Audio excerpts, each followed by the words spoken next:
Buenas, ¿qué tal? ¿Estás ahí, Clau? Vamos a ver un taller de la relación del alma gemela. Aquí tenemos en la pantalla. ¿Todo bien? ¿Qué tal?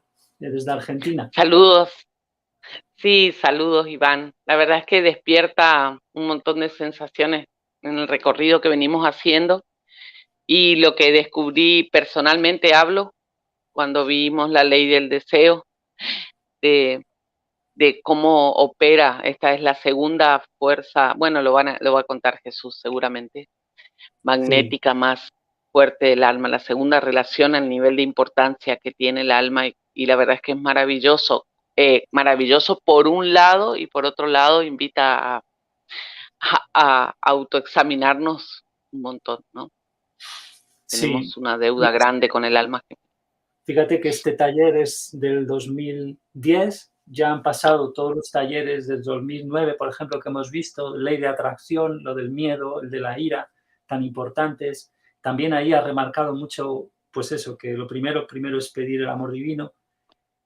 Y, y bueno, ahora en el 2010, este taller que no lo habíamos visto estará muy nutrido de preguntas súper interesantes Sí.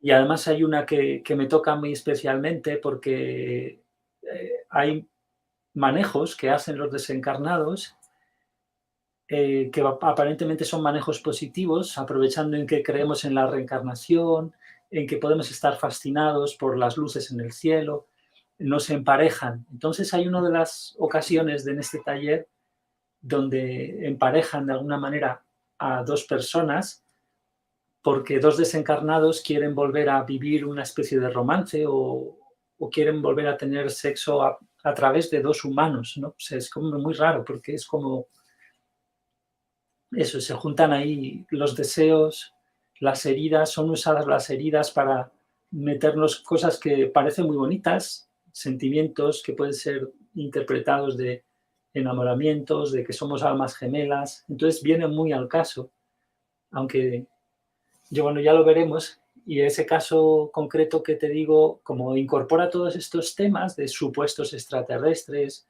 creencia en la reencarnación mía antes de encontrar a Miller en el 2020 a finales, y a mí me pasó eso justo en el 2020, donde, bueno, pues como que te flipas un poco y, bueno, podría ser por ley de atracción, hubiera podido ser una relación donde trabajar muchas heridas emocionales y está muy bien, y ya pues además con todo el ingrediente de ir pudiendo hablar con los desencarnados, pero bueno, ya lo hablaremos. ¿Y tú quieres comentar algo al respecto? Quiero, antes de que se me olvide, pues, por ejemplo, aquí tenéis el Instagram de Claudia, de Clau, que está allí en Argentina, y pues algunas de estas historietas, Mm. bueno, la mayoría tratan de la verdad divina y, y usa a algunos dibujantes muy variados para ilustrar y bueno, pues ahí tiene dos Instagram también, el de Paradoja Sí, y el de paradoja está parado un poco en la intersección padres e hijos, como más puntual por ser, digamos, la trayectoria en la que laboralmente estuve muy involucrada, educación, hablando de la educación sistemática, pero ahora recién comprendo un montón de cuestiones respecto de paradoja, la paradoja justamente, y bueno, es una invitación, sí, a ver desde otro lugar esa relación de padres e hijos. sí, pues el Eh, tema del taller de crianza también, donde exacto, está ahí sí, sí. visualizado que hemos visto a principios del 2009, lo hemos visualizado aquí y ha sido impresionante porque se visualiza muy bien en ese taller cómo lo que más nos aleja de Dios al final es este trato intergeneracional, digamos, de generación a generación, que es un trato a los niños que es basado en una incomprensión. No comprendemos que están reflejando las emociones de los adultos y a Totalmente, sí. partir de ahí se hace Y divino. justamente tengo una viñeta ahora reservada para eso, porque está muy relacionado con la situación de lo bélico, en ese tema parece, y un niño le dice a otra niña, nos están bombardeando con bombas de destrucción masiva, y la niña le dice, sí, la indiferencia. Eh, Mm, sí, siento mm, que mm. ese desconocimiento es como claramente lo expresa así. nos aleja muchísimo de lo que realmente es el propósito de esa relación. Bueno, pero volvamos al alma gemela. El tema, y luego aquí tenemos también, ya que estamos viendo enlaces, pues en iVoox, esto es el formato de ordenador que también está pues en el teléfono, están los audios que voy subiendo. Y bueno, en la web está ordenadas las cosas. Aquí tenemos, no sé por qué ahora no aparece, ahora sí. Pues eso, en la web. Este es, por ejemplo, la entrada correspondiente al último audio. Pero vamos para allá, sí. Vamos al principio del taller. Tengo que decirte, comienza sin transcripción, comentando algunas cosas. Las primeras son logísticas, que no son interesantes. Las vamos a pasar rápido, pero vamos a verlo. Y luego comenta una cosa de unos libros que les regalan. Vamos a ver.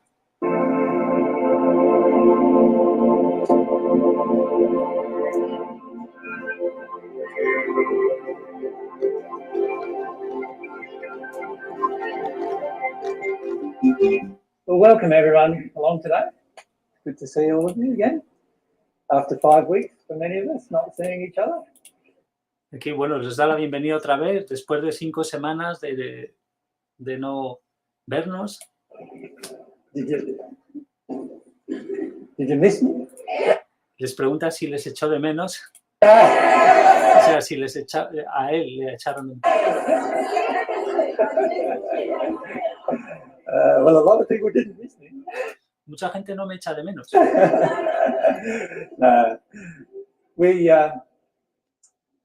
It's a bit warm in here. The aircon's gone off. I'll just Y ahora hablan del aire acondicionado y eso. adjust them a little. Well, there's a few housekeeping things first that we want to talk about. O sea, y primero unas cuantas cosas sobre la logística del este. And since we met you last, myself and Mary went straight from here down to Coffs Harbour. Aquí está diciendo dónde fueron desde la última vez que les vio, a una localidad que como Cosaba, algo así. And what was that? That would have been like a couple of days before Christmas, I suppose. And we stayed in Coffs Harbour for around 4 days, and we met up with a group there. There were about 70 people there or so. Que estuvieron con un pequeño grupo allí, está diciendo. And then we went from there on the day after, well, no, Christmas Day actually, we travelled across to Armadale, and we met up with around Luego fueron a Armadale, como se diga, 50 people there. con 50 personas ya allí, más gente. And then we travelled, I think it was a couple of days later than that, probably on the 27th or something, we travelled back to the Gold Coast, and we met up with a group there. There were probably about 50 or so. Luego fuimos a la Costa Dorada con un grupo también de 50 o así. There at the Gold Coast. And then we travelled home. Luego a casa. And in amongst all of that, Mary and myself have had lots of stuff to deal with. Y entre medias de todo eso, Mary y yo tuvimos muchas cosas que tratar. Particularly with regard to lots of very negative projections. Particularmente en respecto a muchas cantidades de proyecciones negativas hacia nosotros. Coming from the spirit world. Desde el mundo espiritual. And then those spirits influencing people on earth. Y también esos espíritus influyendo en gente de la tierra. And so getting lots of nasty emails and so forth. Así que obteníamos mucha cantidad de emails desagradables. And having to deal with that emotionally. Así que tenemos que tratar con eso emocionalmente. So myself and Mary are a bit exhausted actually from Y realmente estamos un poco cansados. Dealing with all those projections. Sintiendo todas estas proyecciones, Mary y yo. And what the end result of all of that is. Y el resultado de todo eso. That I haven't prepared anything to talk to you about today. Hoy no he preparado nada para hablaros. So what comes up, comes up. Así que lo que surja, surja. But what I'd like to do is just one fellow who contacted us. Pero lo que sí me gustaría hacer es comentaros que un tipo que nos contactó, ahora ya no es negativo, Paget messages in a box. Ha metido algunos mensajes de Paget, stored for about 7 or 8 years. Algunos libros. And he'd heard that a group of people like yourselves were interested in reading for about 7 or 8 years. And he'd heard that a group of people like yourselves were interested in reading the packet messages, so he decided to send it anonymously. He doesn't want. Bueno, que tenía una caja, creo, con muchos libros o algo así, y que oyó que aquí los estaban leyendo los mensajes y decidió mandársela a la gente de aquí anónimamente. To be known to you. He doesn't agree that I'm Jesus, but that's material. He still acted lovingly, and he wanted to send to you a box of free books that were done by somebody else in the States, which are like cajas que han sido donadas por alguna otra persona y esta otra las está dando aquí. an extract of different packet messages. Like Son extractos de diferentes mensajes. it's a small. O sea, So instead of having the whole walking book of truths that you can hit en vez de tener todo el libro de las verdades somebody over the head with, con el que golpear la cabeza a la gente, there's this shortened version, if está esta versión abreviada you like, that he's got of the packet messages, broken into subject or que están separados por materias, order, basically, and subject básicamente. material for somebody who just wants a shorter read. And so they're available for free at the back. I think Están disponibles gratis atrás. I'm already gone, or Creo que ya la mitad se ha acabado. most of them are already gone. So you may see some of them up the back. And the man, he actually asked us to cover over some things on the back, but I don't agree with doing that. The man who Creo que aquí dice que pidió que trataran sobre las cosas que hablan en la cubierta de atrás del libro, pero no lo va a hacer. wrote this, or who Y entonces el compilador de este libro, el que reúne los mensajes así, he didn't write them, he claro, no los escribió, claro, actually just edited them, put them los editó poniéndolos ahí. together, is a man in the USA Es un hombre de los Estados Unidos who actually is very, very angry with me at the moment. que en realidad por el momento está muy enfadado conmigo.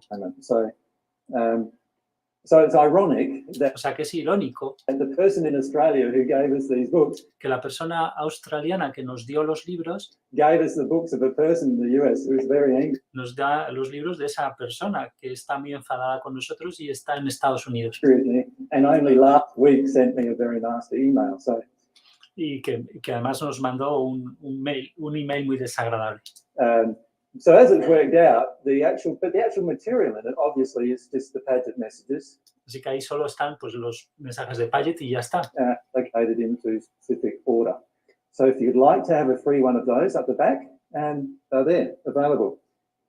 Thanks to the who wants to remain anonymous. Y gracias a la persona que quiere quedarse anónima. Gracias de todas maneras. Right? So it's great. It's called Celestial Messages. Se llama mensajes celestiales. Yeah. And I'll just read the front too. It says, a chronicle of the progression and transformation of the soul from Una crónica de la progresión y transformación del alma, está leyendo lo del frente, me to you, your beloved brother Jesus. de mí hacia ti, tu querido hermano Jesús o algo así. But anyway, Pero bueno, de todos modos, it's quite funny how es bastante gracioso. I won't Bueno, no voy a talk about the email that I got hablar del email from the same man, but de este hombre. it certainly wasn't very friendly. No era ciertamente muy amistoso. And so myself and Mary have had many unfriendly things happen Así que hemos tenido muchas cosas así, poco amistosas sucediendo over the last fortnight, 3 weeks or so, en estas últimas semanas. that we've had to work our way through to a Y que hemos tenido que trabajarnos, claro. degree, and we're still feeling quite a lot of stuff from spirits. And Y todavía seguimos sintiendo muchas cosas de parte de los espíritus. so that's not really helped me in terms of getting to the place where I could think about something I wanted to talk to you about. Así que eso no me ayuda realmente a la hora de esto. Y por ejemplo, de pensar en lo que creo que dice, pues eso, de pensar en lo que os voy a hablar y todo eso. So what I'm going to do is actually open it up to, there's one other announcement before Pero lo que vamos a hacer, pero se interrumpe. Hay una cosa antes más. I begin. And that is tomorrow after there's a session from 1 till 3, right? And then we have a break normally. When we come back from the break tomorrow, there'll be just a 15-minute discussion Y cuando volvamos mañana del corte, que hagamos el descanso. Habrá una discusión de 15 minutos about what's happening and a bit of a summary about what's happening with regard to translation of the stuff sobre lo que está pasando con respecto a las traducciones into different languages. a los diferentes lenguajes. And that I won't be presenting that. Brian will be presenting that just briefly. Lo va a estar presentando otra persona, creo que Brian ha dicho brevemente, Because he wants to coordinate it rather porque quiere coordinarlo than have lots of individual people en vez de que haya mucha gente individual doing lots of things that haciendo muchas cosas, means doubling up work es doblando el trabajo, digamos, and all that duplicando kind of thing. And because y ese tipo de historias. a lot of the work is happening by donation, Porque claro, mucho del trabajo está funcionando voluntariamente por donativo. obviously we don't want to waste people's time.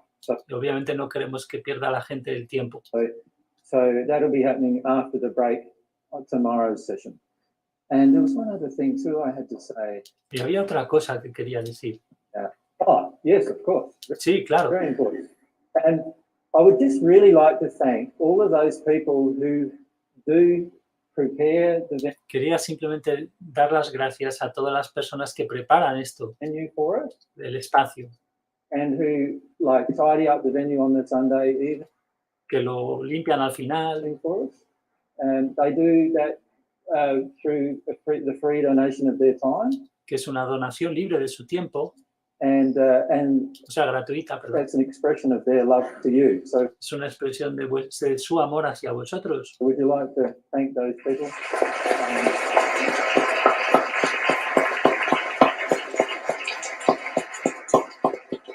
So I'd just like to thank you for doing that for us. So what subject would you like to talk about today? Ahora les pregunta qué es lo que quieren tratar hoy. Okay, soulmates. Les ha dicho ya almas gemelas y dice, ok.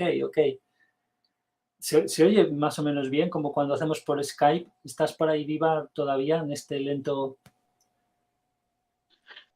En general, como te comenté antes de empezar, yo en lo personal te percibo bajo en general para el volumen que tenemos en Skype.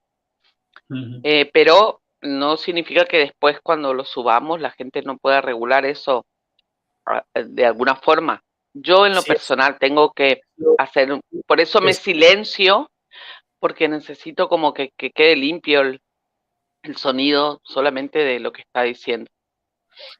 O sea, aparte de estos talleres... ¿Se oye bien el vídeo? ¿El vídeo más o menos se oye? Sí, el vídeo se oye perfecto. Perfecto. Vale. Para los otros talleres así más, o sea, bueno, este es de ya pasó un tiempo, pero los del 2009 y todo eso que son con el sonido exterior muy grabado. No, se oye muy bien. Ah, vale, pues eso Sí, lo único que no he querido mirarlo mucho, la configuración del micrófono, lo mismo está muy bajo el volumen, pero lo he mirado 2 segundos y no he visto dónde está la regulación del volumen. Ok, pero, no, yo resuelvo, cuando aíslo todos los sonidos, resuelvo. Y aparte ahora ya es... Al mío, no, me refiero al mío, o sea que... No, bien. Entonces, pues eso, pues si se oye Dale. más o menos, sobre todo el vídeo, pues espero que luego también, cuando quede ahí, espero que no sea lo que dices, que a lo mejor sí lo es, o sea, que a lo mejor ese problema de escucha también se tiene luego cuando lo acabemos, o sea, cuando se queda registrado así, que lo mismo no es un problema tuyo, quiere decir que se va a quedar ya así, pero bueno, si se oye el vídeo, pues esperemos que bien. Dale. Vale, le damos. Ahí vamos.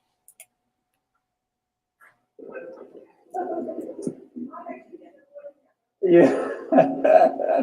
So the overwhelming feeling is soulmates, is that? O sea, que el sentimiento abrumador es el de almas gemelas, entonces, el tema. Okay. Well, I'll go along with you. Así que vamos, entonces, vale. And we'll talk about soulmates. And can I just ask the question, though, why is that such an overwhelming thing to talk about for you at the moment? Y puedo preguntaros por qué eso es tan abrumadoramente eso para hablarlo, o sea, ¿por qué es el tema tan abrumador para vosotros? We're needy for our soulmate. Y ahí le dicen medio en broma, estamos necesitados de nuestras almas gemelas. Is that, yeah. Okay. Well, that's one of the things we'll definitely need to address. Claro, eso es una de las cosas que claramente necesitamos abordar in the discussion. en la conversación. All right. And well, what I'm going to do first then is give you a little summary of the technicalities of soulmates, and then we'll get into the emotions regarding soulmates. How does that sound? It's important to understand the technicalities regarding soulmates, the real spiritual truth, if you like, the divine truth about soulmates, because it actually does affect a lot of your life without many people even knowing it affects their life. And so that's why it's quite important to allow yourself to understand the truth about how the soulmate thing works. Because what I notice a lot of times is people think that you can choose your soulmate. You know, like, oh, that guy's nice and handsome, and he's quite wealthy. That's my soulmate, right? Or that girl's got a nice figure, and she's quite pretty, and whatever. That's my soulmate, and it's not like that at all. And then a lot of us get into this state with God with regard to the soulmate issue, because it's not like I'm choosing my soulmate. A lot of times we start feeling that we don't have free will. Do you see what I'm saying? Like, your partner's already chosen for you. So does that mean you've got free will? And that's a question that people ask. You know, they say, "Oh, it can't be true because we all have free will, and so therefore it would break the law of free will. So therefore, this soulmate issue can't be true."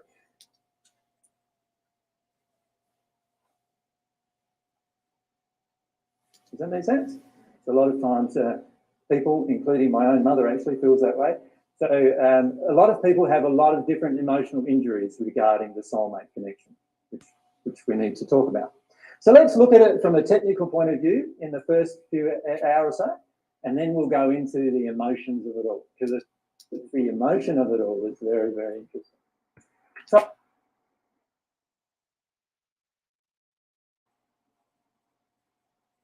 okay, let's start with God,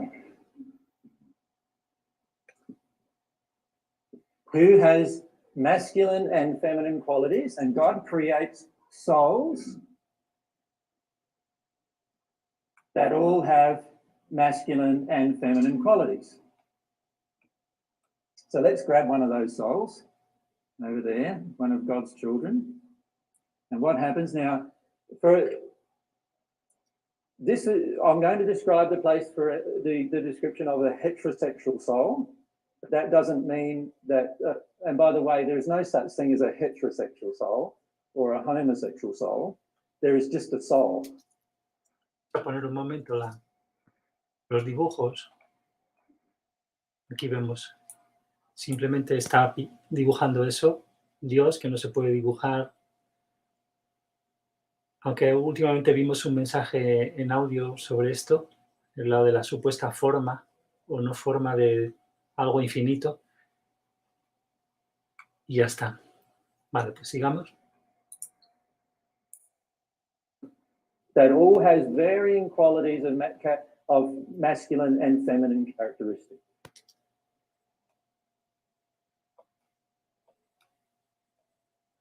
Now, when the masculine characteristics become dominant, when the soul separates into the two halves, it separates into two male forms.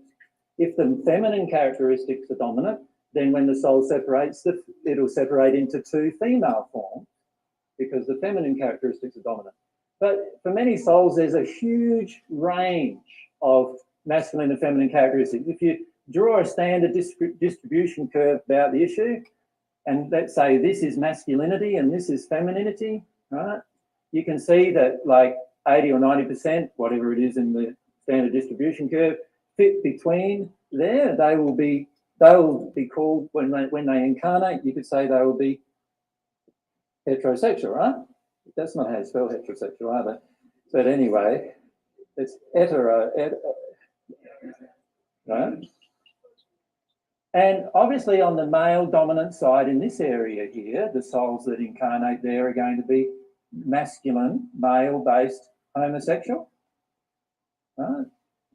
And obviously the souls that incarnate that have a dominant of female characteristics with some still got male characteristics, of course, that they will separate into, you could call it female homosexual, couldn't you?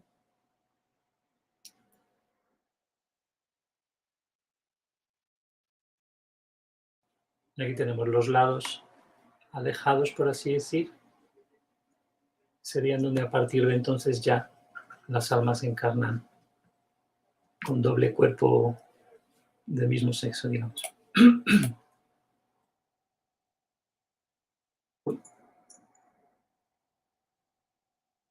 Right. Notice it doesn't give any room for bisexuality, which is a very confronting thing for most people nowadays. There's a bisexuality movement, if we could call it that, is growing in its intensity, and it comes from a confusion of our own sexual attractions. And one of the things I'd like to talk about today is how our sexual attractions become so confused. Because the truth is that we can actually be a heterosexual soul but in a homosexual relationship and feel quite comfortable until we start opening the soulmate part of our soul.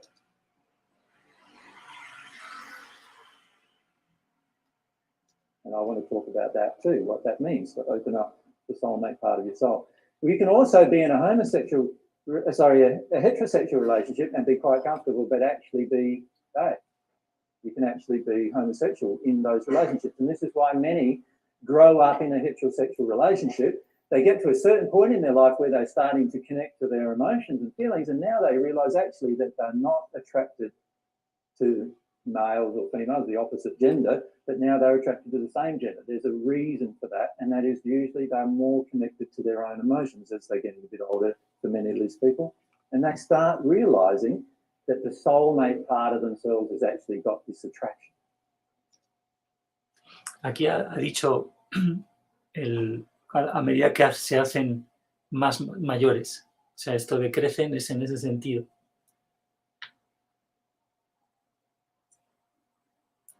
Now, the key is with all of this is God designed us in such a way that there is this huge variety of, if we could call it sexuality or gender bias, there's this huge variety of gender bias inside of inside of the souls of all of us. So some of us will have dominant masculine characteristics, some of us have dominant feminine characteristics, and there'll be this huge variety anywhere in between them. Just like there's a huge variety with music. Some of you feel like you're tone deaf and you can't sing at all, right? And others feel like totally musical. They just pick up a musical instrument, any musical instrument from any age, and away they go and play it. How did that happen? Well, that happened through a whole variety of different characteristics that come. So God's created this whole variety of characteristics in the soul. And what we're doing when we're talking about the soulmate discussion is we're focused primarily on the intergender or the sexual characteristics of the soul, if you like. Does that make sense? But in reality, the soul has lots and lots of characteristics and attributes. And by soul, I'm talking the whole soul here, not one half of the soul, which you are. I'm talking about the combination of the two halves. Because remember, how God sees you actually is not how you're currently seeing yourself.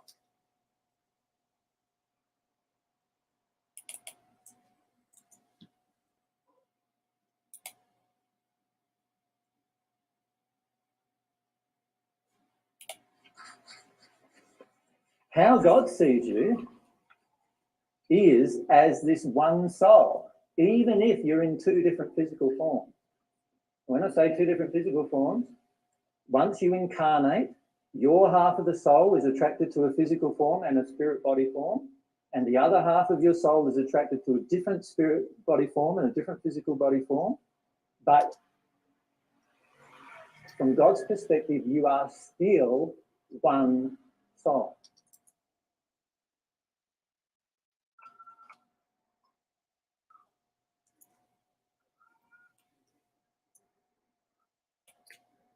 Does that make sense?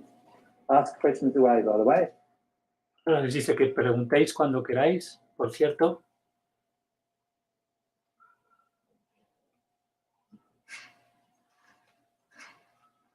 And microphones, if we could have one over here. If you leave your hand up so that...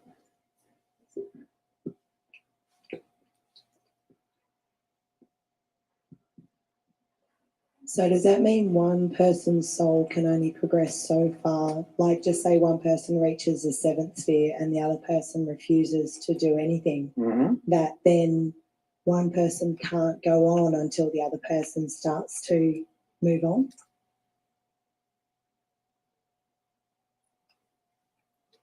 And it does mean it to a degree, but if I can describe where it stops for one person, you remember you've got the first sort of 1 to 7 spheres, and then you've got the transition into at-one-ment, which is the 8th sphere, and then you've got many other spheres up above, and then we've been calling the 22nd sphere, the transition between the 21st and 22nd sphere.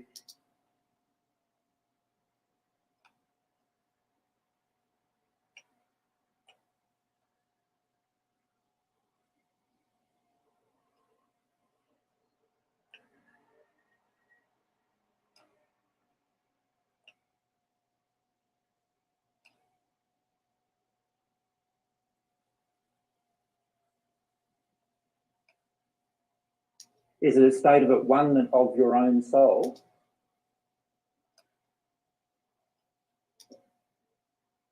When you're progressing as a half of a soul, you can progress right up to the 21st sphere.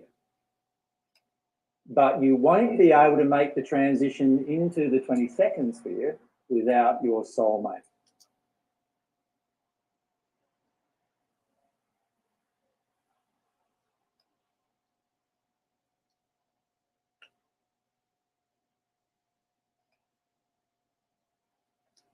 Does that make sense?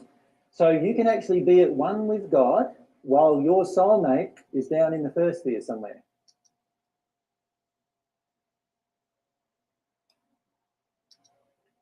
Now, in a state of at-one-ment with God, obviously you're in a state of bliss. So even if it took 1,000 years for him to get to where you are after that point, it doesn't matter too much to you. Does that make sense? But you will always be longing to progress once you connect with God and you're progressive on the divine love path. You'll always have a desire or a longing to progress. But you'll be able to continue doing that right up to this point here, but you won't be able to go through the soul union process.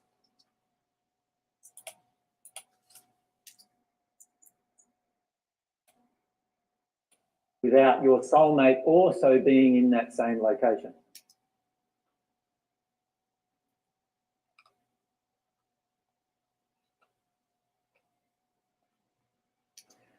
But this is one thing I'd like to talk to you about soulmates. As the soul progresses, as one half of the soul progresses in love, the amount of pull that they have to the other half of the soulmate is so great. It's actually the biggest pull that you'll ever have, or the biggest traction you'll ever have to any other person aside from God in your entire life. Right? And that pull draws your soulmate into your life no matter where they are. Whether they're in spirit or they're on earth, doesn't matter. It doesn't matter where in the spirit world they are, you will draw them to you at some point. Does that make sense? And that's the thing, is God designed it in such a way that there's you could think of it like a magnetic attraction between the two halves of the soul, and that magnetic attraction intensifies as one half of the soul grows in love.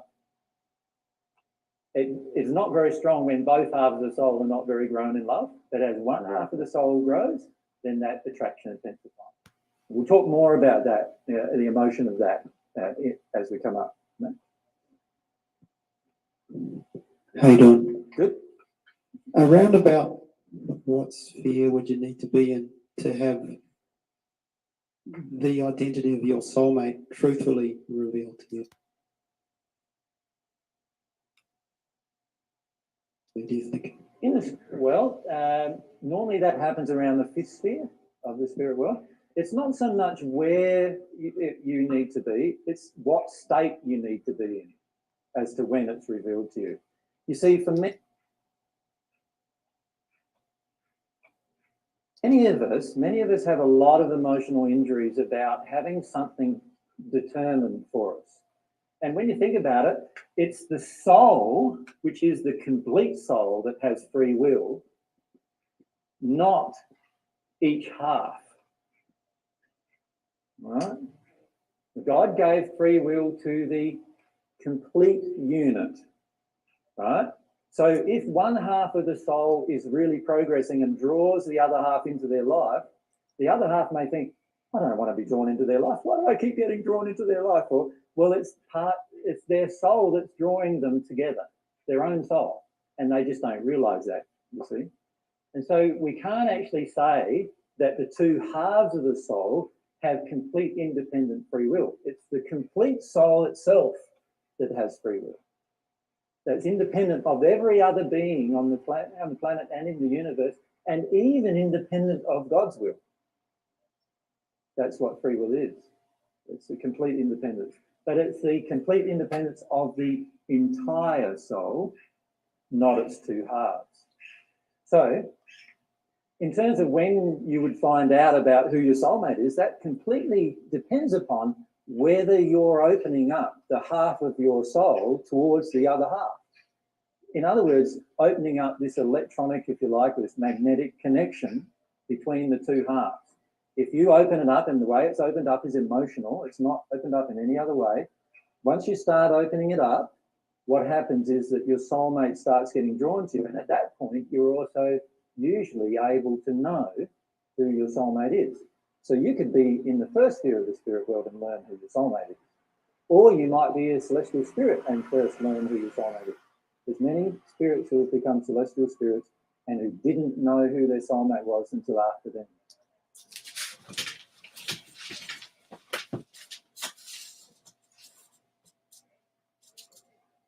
So it just depends on whether that part of your soul has opened up or not. Now, obviously, it needs to be open before you become one with God. So there's many seventh sphere spirits, I should clarify, who haven't found out who the soulmate is, but by the time they enter this celestial realm, they do know who their soulmate is. And the longings for your soulmate vary too, by the way. Obviously, if I have more emotional injuries towards the opposite gender and my soulmate happens to be a member of the opposite gender,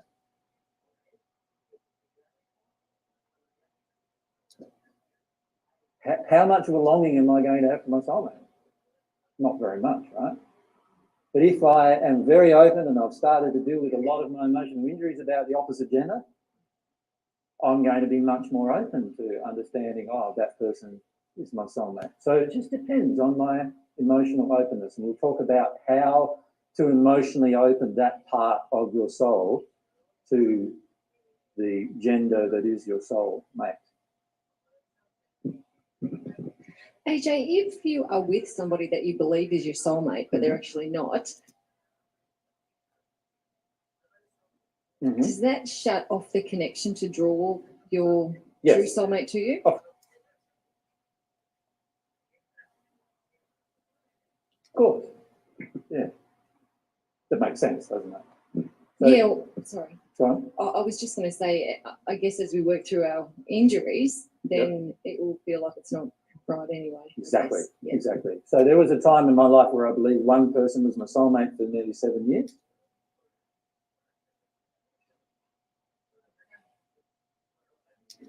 And while I was believing that I'm totally shut down to my real soulmate. So she's never going to come into my life in that regard, in that place. As soon as I worked through the emotional injuries, I woke up one in the middle of the night. Ah, she's not my soulmate.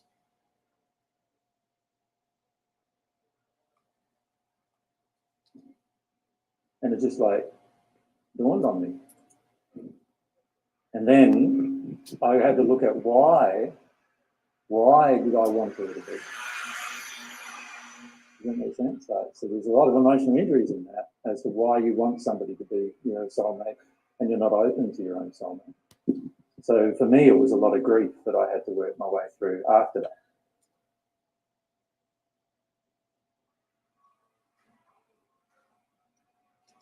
as a result of that realization. But we'll talk about the emotions involved in it as we go along. Right? And somebody else had a question there? We can go up there first and then down.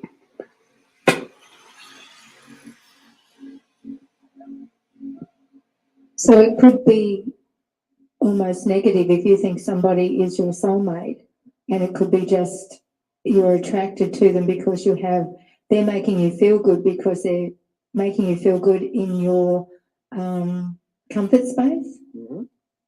And we'll talk about how that will happen in a minute when we talk about our addictions to the opposite gender.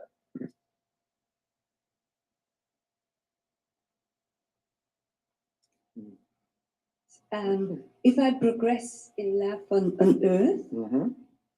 and my soulmate is there, Mm-hmm. does it also automatically pull us, or does it only happen in the spirit world? No, it happens on Spirit earth. and too. earth as well. Yep. And you'll feel drawn, even as you grow yourself, you'll feel drawn into making decisions and choices that lead you to where your soulmate is. So let's say your soulmate's decided to go and live in Canada, right? And you both were born here, let's say, but your soulmate decided to go and live in Canada, maybe when they were a child or when their parents decided, or maybe they just met somebody up, followed them over to Canada, and they're still there, right? Then what will happen sooner or later is you'll be drawn to go to Canada. You'll feel like, oh, for some reason I just feel like Canada is the way to go. You know, some place, and a lot of times it's some place way out that you'd never even consider normally. And these kind of disciplines lead you to your soulmate.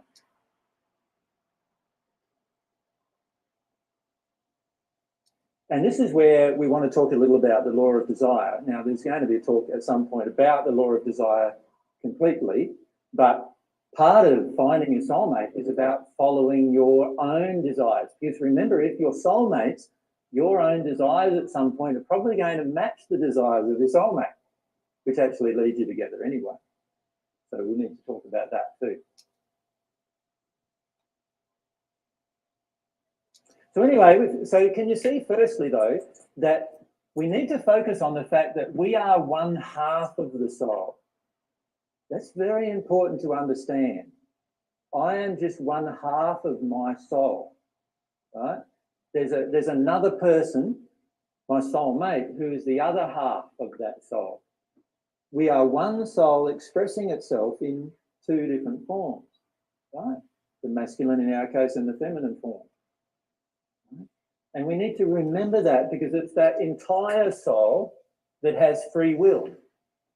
And when you go through the process of a soul union, you come to understand how important it is that the entire soul has its free will rather than just its the two halves. Because it's that entire soul that God created in the original form that has the most power.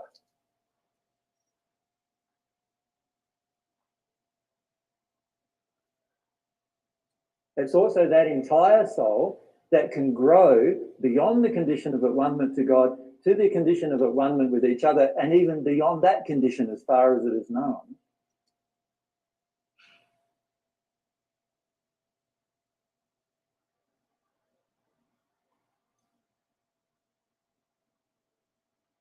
O sea, como queriendo decir aquí, hasta donde es conocido, se conoce que el alma va a crecer. Hay más estados, como luego en el 2016 vimos en un vídeo contigo también, donde se te vuela la cabeza un poco, porque luego, claro, luego el alma como una unidad, pues tiene más fases arriba de esa esfera 36, ¿no? Entonces, es eso, es más allá, hasta donde se conoce, pues hay progresión. Vale, ¿seguimos? Bien. Sí, seguimos. Can grow beyond that condition. And the power of the soul in this unified state is much greater than the power of its two halves. And that's why it's very important to understand I am just a half.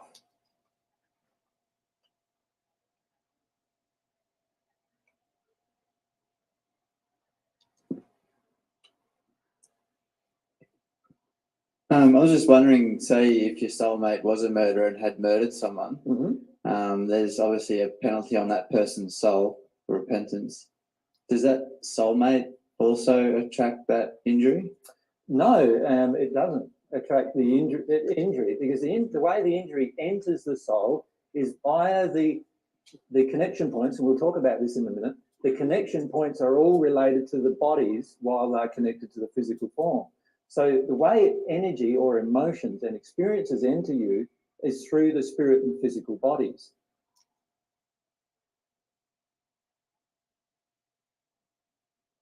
Right, and enter the half of the soul. It's only when the half of the soul starts opening up towards the other half of the soul that they'll start feeling emotions coming from the other half of the soul. Now, when that starts happening, then you will start feeling whether the person's has murdered somebody or they've harmed somebody, or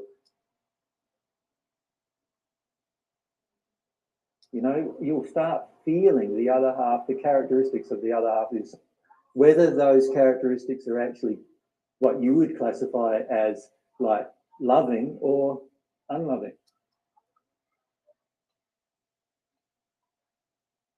So this is part of the problem, is we start opening up to the other half of our soul, and then we feel a bit creepy.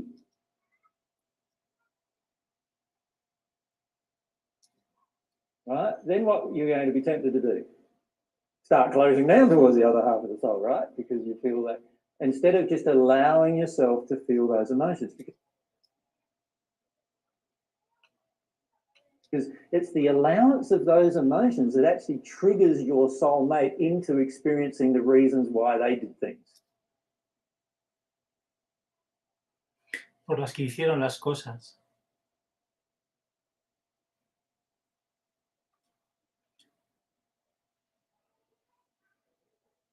Experimente las razones, por ejemplo, por las que asesinaron, lo que sea. Creo que ha utilizado el pasado ahí, por las que hicieron las cosas. Seguimos. And we'll talk about this relationship between the two halves as we go through the talk today. It's very important to understand that there is this synergy of emotional expression that goes on between the two halves, whether you are aware of it or not. Right? And for most of us, we're not aware of it, but it does happen. And the more you become aware of it, the more you can feel this relationship going on. Isn't it?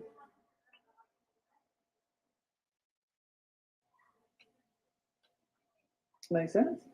Yep. All right, so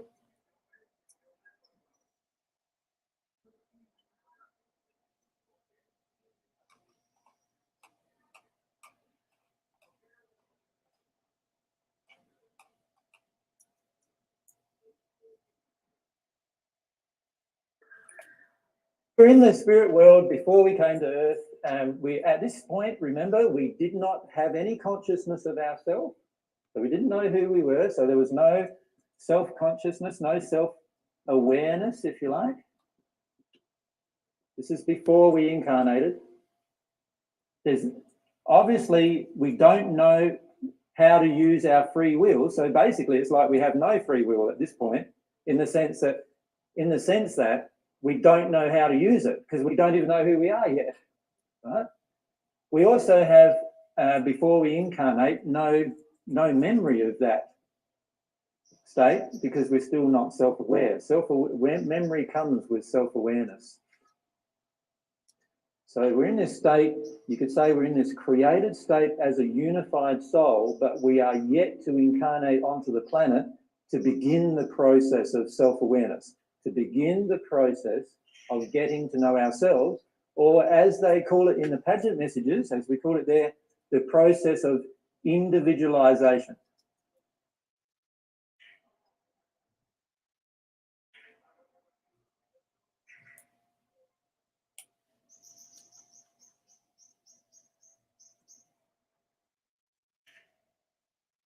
Dualization. In other words, becoming an individual. Now, the instant you incarnate, one half of the soul starts becoming the individual, And the instant the other half of the soul incarnates, that's when the whole soul now is starting the process of becoming an individual. And you finish the process of becoming an individual when you make the unification in the 22nd sphere state.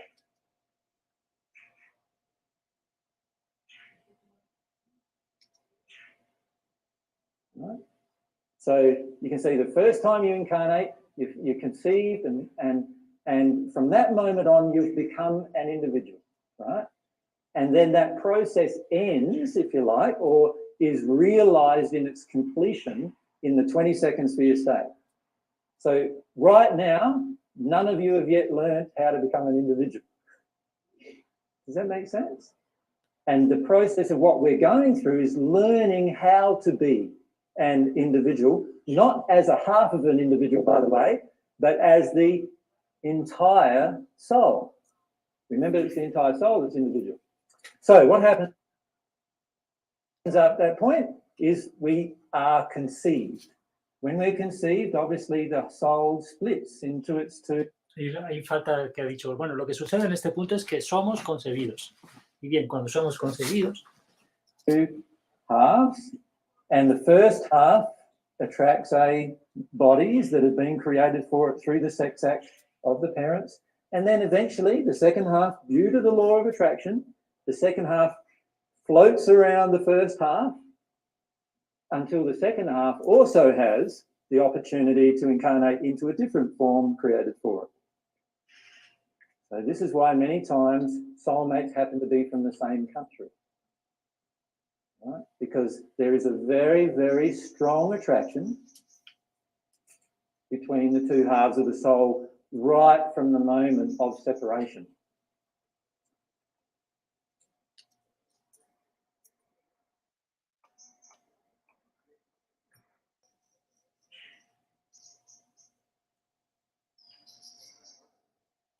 bueno, si te parece, si quieres también aprovechar al servicio, 1 minuto nada más y ahora vengo. Dale.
Buenas.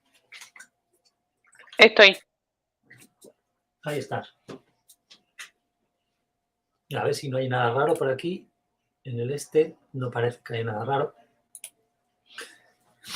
Bueno, Pues vamos a completar un poco hasta la mitad de este primer vídeo, si quieres, y ya pues comentamos dentro de media hora más o menos, que quedan preguntas súper interesantes. Y bueno, seguimos. dale.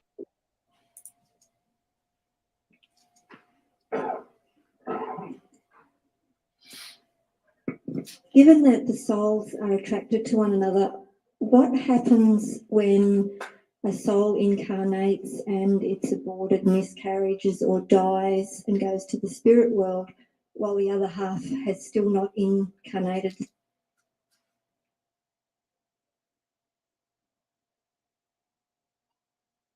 Does that affect anything?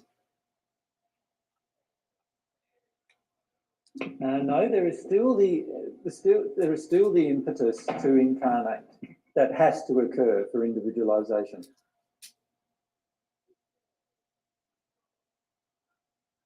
Sure, but is it likely to choose a situation where it won't live very long, or an unwanted pregnancy or something like that? That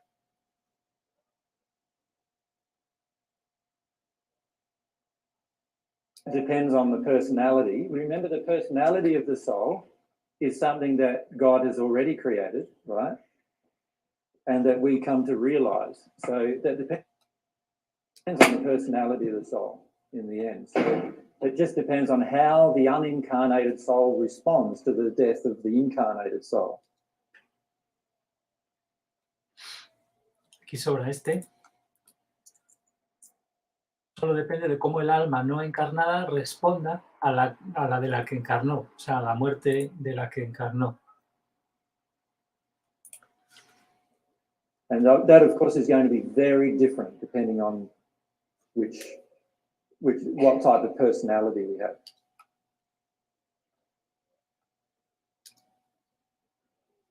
Sorry, Mary, what were you going to say? You've got a microphone over there, by the way.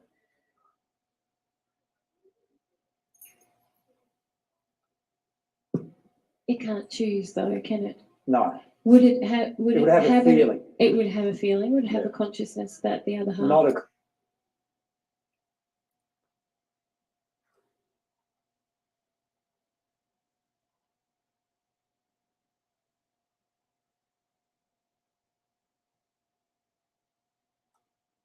consciousness of the feeling, but just but a feeling. Okay. Because gotcha. remember, it can't have a consciousness of a feeling until it has self-awareness. No puede tener una conciencia del sentimiento, lógicamente, hasta que no tenga conciencia de sí misma. Ahí eso estaba mal. Right? The soul still has feelings, but it's just not conscious of those feelings in the unincarnated state. As soon as it incarnates, it now is conscious of the feelings that it's having. Now, when we first incarnate, the consciousness is growing. So the moment of conception, there are feelings that the soul starts absorbing from the parents and from the environment, and the consciousness of those feelings grows.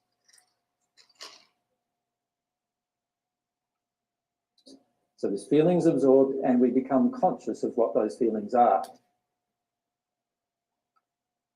And that process of consciousness keeps growing all through your life. It doesn't stop when you become 12 or 15, and set up a relationship or something. It grows all of your life until you become one with your soulmate in the 22nd sphere state. So the consciousness or awareness of your part of the soul and what's happening with the other part will continue to grow from the moment of conception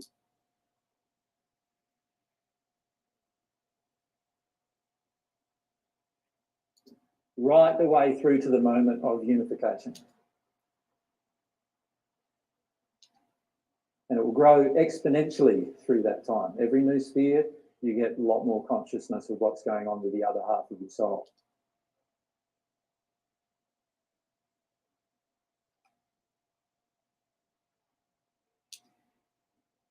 Now everyone's cold, eh? Ahora hablan del frío, que todo el mundo tiene frío hoy, ¿no? Can somebody just turn them off up there, and we'll just keep an eye on the temperature. So just off, and because I've already said it, 26, and there's one back a bit too, Josh. There's another one up back there. Jen, oh sorry, you got the mic there. Yep. How likely is it for soulmates to come from different countries? Is it possible, and why would that happen? Well, in today's environment, it's highly likely, because there's so much traveling going on, isn't there? And, let's look at different scenarios, right? A couple get together on they get married. Where do they go for a honeymoon? Oh, Thailand. Let's go to Thailand for a honeymoon. So they go for a Thailand honeymoon, and within 3 days, they're pregnant, right? So where's the soulmate going to come from? Now, if it's the second half of the soul, right, that's incarnated into that pregnancy, then the first half of the soul might be in Thailand. And then the people come back to Australia with their newborn child,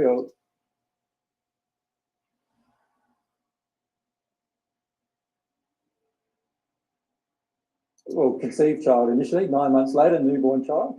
And where's the child? In Australia, but the soulmate's in Thailand.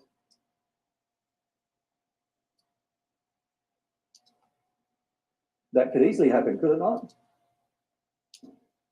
So can you see with travel and all these kind of things, we can conceivably be all over the world with regard to where we are and where our soulmate is.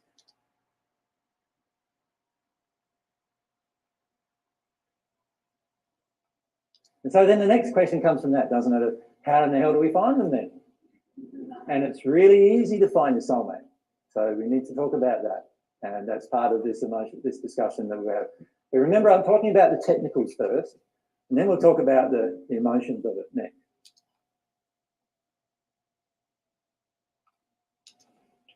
Can we have the mic over here? Sorry. Oh, go ahead, Jen. So how does the time factor into all of this? In that between Graham and I, there's 5 years difference. Yep. So, like, how does earth time and spirit time factor into all the Well, there's no time in the spirit world, obviously. So it doesn't matter to an unincarnated spirit, particularly the fact that it's got no self-awareness.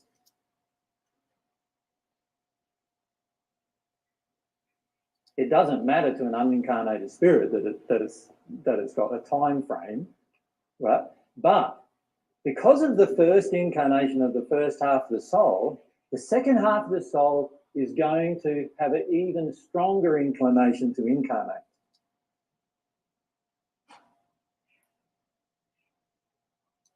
And because of that, I personally have not met any soulmates that have been apart for any longer than around 30 years in terms of their incarnation period.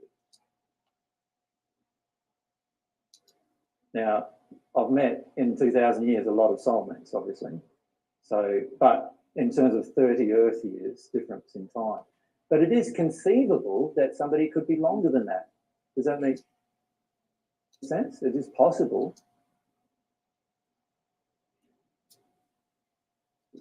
And it's possible that it could even span generations, but it's highly unlikely for a soul to remain unincarnated in the spirit world. And I've never personally seen it, even though it's possible.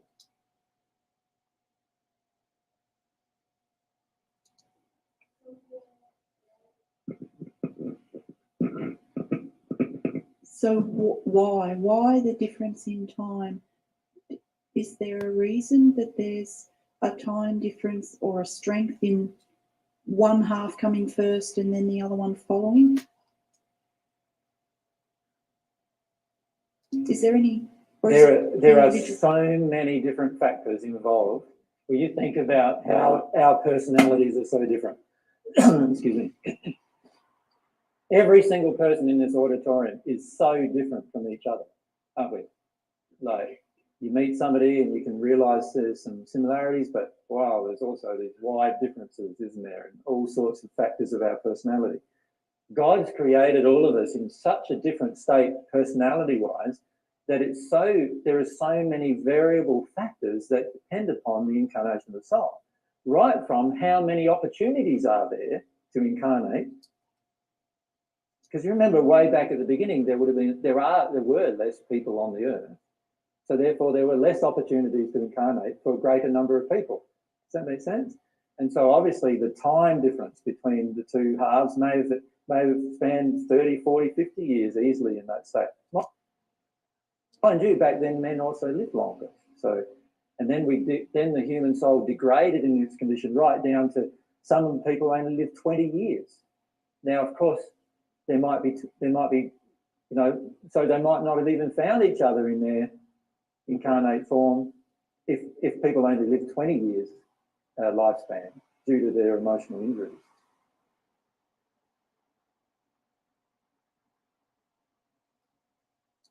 So can you see there's just so many variable factors?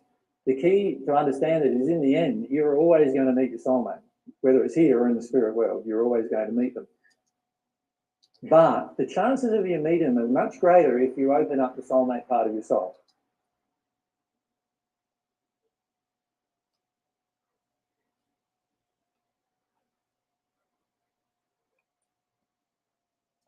And we'll talk about that in the emotional discussion. Does that make sense? Yeah.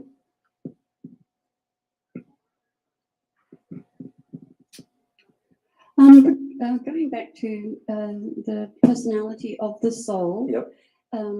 As an unincarnate soul, Yep. then would the gifts and the personality and potentials of that soul are the same for two of them, or would they have, for example, if you had one, the gift of artistic gift, Mm-hmm. would that artistic gift be in both when they incarnate, or would some get, just like genetics, like one would get some and one wouldn't get any, or how? Well, again, that varies very much between each individual soul. How the soul itself splits in its characteristics and attributes is an individual process for each particular soul. So, but you will find that there is always generally a correlation of desires between the two halves.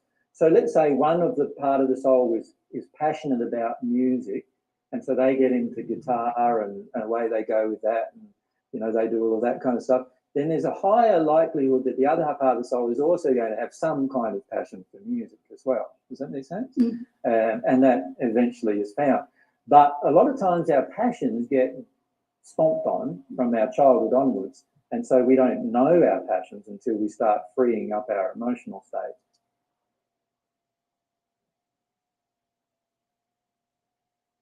And so that person may not have realized that passion yet.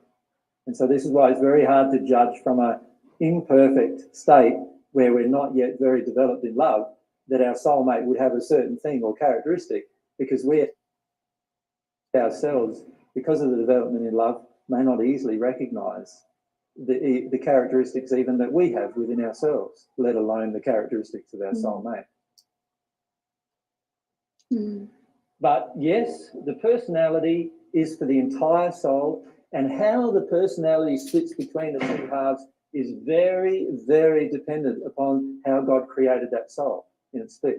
From an energetic perspective, if you can think of it like a soul like a big ball, if you like, of energy, with all this electrical energy going between the two, and then it separates, but all of these electrical lines, if you like, or energetic lines, are all still going between the two halves. Now, obviously, there's going to be a very much a synergy between the two halves in terms of their desires, passions, longings, intentions. Lots of different parts of the soul are all going to have very similar natures, if you like, involved in that. And so, obviously, that connection is maintained throughout your entire development, as long as you are staying in touch with your emotions, your desires, your passions and longings.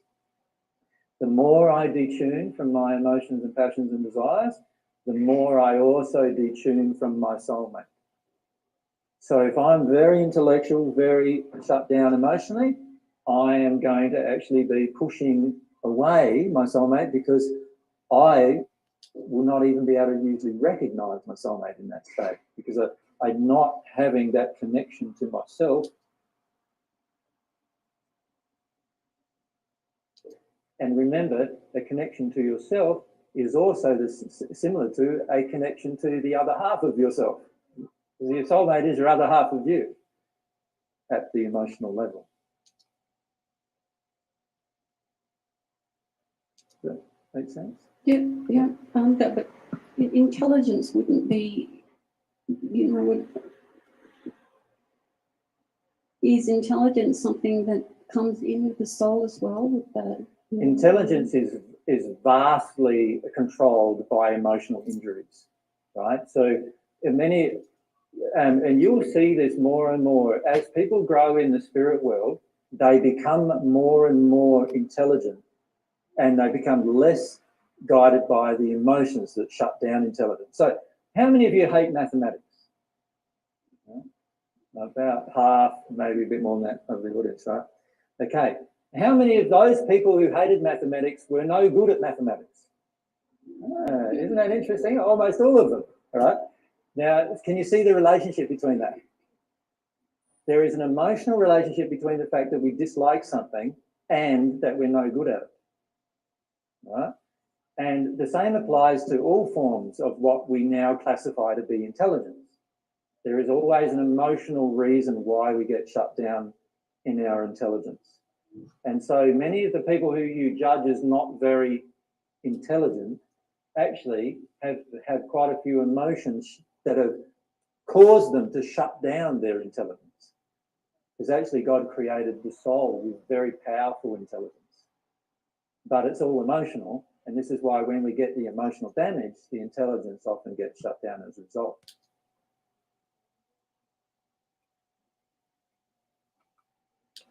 Also, there is this multi-generational injury that occurs where intelligence is glorified and emotional intelligence is denigrated. You notice that? Isn't that still really the case? How many times do you go along to a university course teaching you to be emotionally intelligent? Not very often, right? But you do have lots and lots of university courses on all sorts of things, how to become a doctor, a lawyer, an engineer, right? And all of these other things too, like psychiatrists. And how many of those things talk about emotional connectiveness? Well, you can go along and even be a psychologist and still not learn about that, right?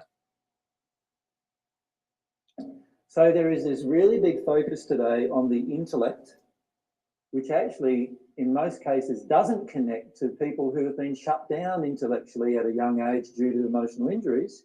And we then judge those people as they're not very intelligent, when in reality, the potential of their intelligence is just the same as our own. So the truth is that your soulmate may appear initially to be quite unintelligent if you are intelligent, but as they grow and connect to their emotional reasons why they had that belief of themselves and release that, their intelligence will grow as a result. Does that make sense? Yeah. So again, why judge your soulmate based on intelligence? Can you see how a lot of times our judgments are based around the emotional impact of the emotional injuries we receive rather than the truth? Yep. So when it comes to visiting or seeing your soulmate, you're going to have to be very open emotionally to your soulmate potentially being anyone. Isn't that interesting?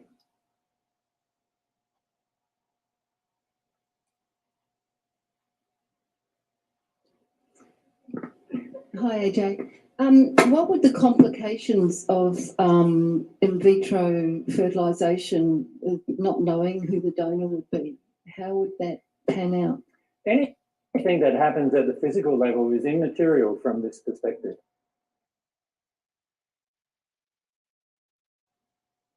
Well, when you said that the parents would, through their emotions, attract that soul. So there's two parents. What about the parent of the... Well, obviously, the parent of the genetic donor there's the genetics coming from that parent, and those genetics have emotional things that created them.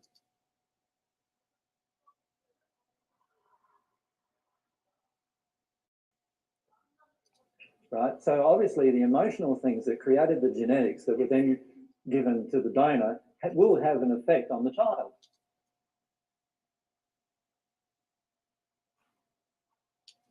So would the emotional... How does that affect the soulmate?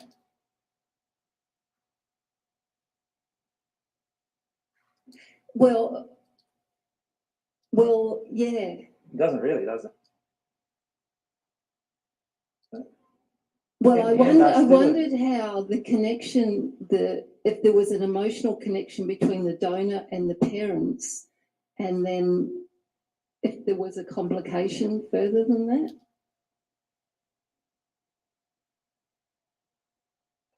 I don't know. No. No. The way God's created it is if somebody incarnates, so whether they do it in vitro or whether they do it, you know, as in or any other way, the way when they incarnate, they still absorb emotion from their environment just the same as before. Part of that emotion is the genetics from the previous history of emotions of previous generations and so forth. But that has no effect on who your soulmate is in you. Yeah. So it's quite simple, still quite simple. It's still very, very simple. No matter what man does regarding this issue, like man could actually genetically clone you and actually clone you into another living person, and you're going to be very different because the two halves of your soul are going to be very different, right? And they're going to be completely two halves of completely different souls with completely different personalities. Yeah, it's the same with twins, right? Twins are incarnated into the same cell even, right? In terms of the, you know, the way the cell starts breaking up. The twins are incarnated once they start splitting into the two different forms. They're very close to each other genetically, but have you ever met any identical twins that are identical emotionally? No, right? They have many identical feelings based upon their genetic imprint, their emotional imprints from their environment, but they are very, very different. My own daughter is a twin, an identical twin. In this incarnation.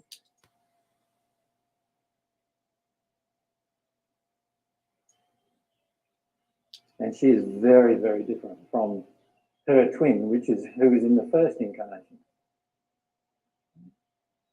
Does that make sense? Aquí le pregunta, ¿tiene sentido? Como que lo ha dicho todo rápido lo de la hija y aquí se ha perdido la mujer, cosa que no está reflejado en la... My own daughter from the first century. Y ahora repite. Sarah Sara reincarnated onto the planet, and she is a twin of somebody who incarnated in the first incarnation. Is it all getting too complicated? In other words, she's reincarnated, but her sister is not reincarnated. But they are identical twins, physically, but very, very, very different emotions. Right? So what happens at the physical level is almost immaterial to this discussion. Does that make sense? And this is the thing we've got to get away from, you see. We're constantly focused on, oh, there's two men there and they're attracted to each other. Isn't that bad? Like we have all this judgment about homosexuality, right? God doesn't have any judgment about that. God's got the two halves of the soul perfectly designed. All he cares about is what happens at the soul level. He's created this beautiful way of incarnation to learn about ourselves. Everything happens perfectly. And the only time it doesn't happen perfectly is when the environment has all of this emotional damage that gets then put onto that child, onto that younger soul, if you like. That's when imperfections arise. So that's when we have things like gender, body mutation type things occurring because of the huge impact of emotional injuries that we have about sexuality here on the planet.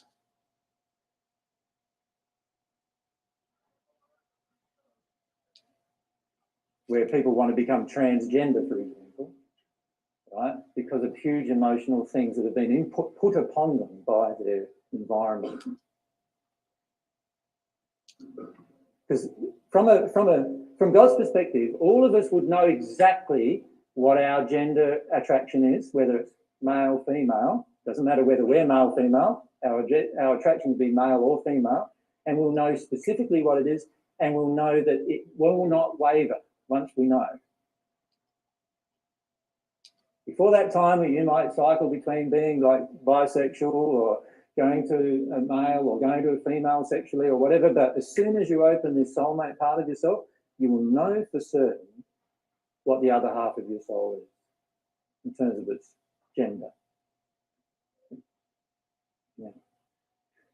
Okay, so remember, physical things here, not really very important.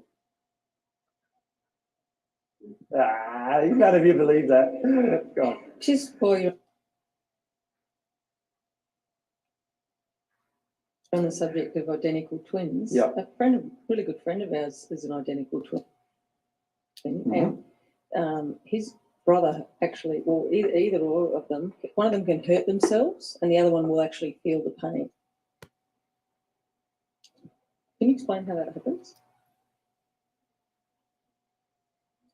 It's very easy to explain. One day you will hurt yourself and your person sitting next to you will feel some of the pain.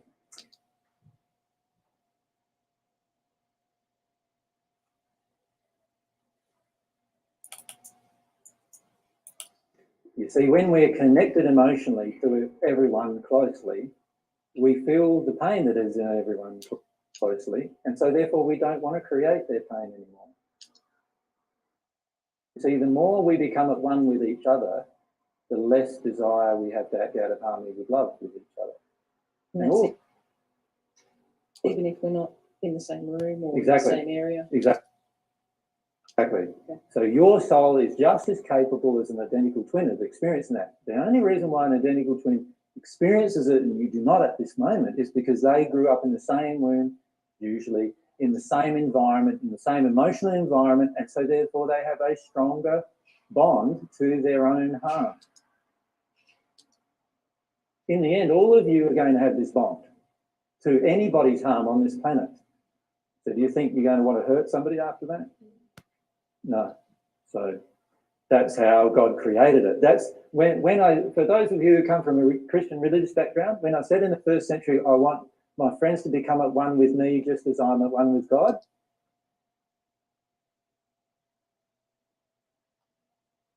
What I meant was that we would be at one on this level, where we would notice each other's pain so much we would never want to create pain in the other.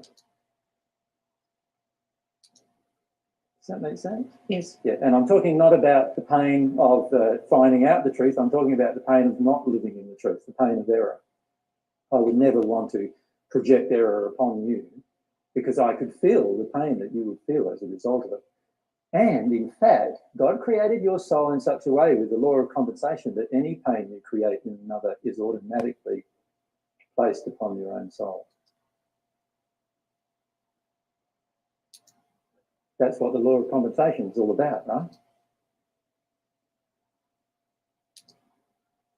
So every single soul has that capacity like a identical twin. We just are not aware of it because we are so separated emotionally from every other person on the planet until we become at one with God that we're not aware of that connection existing.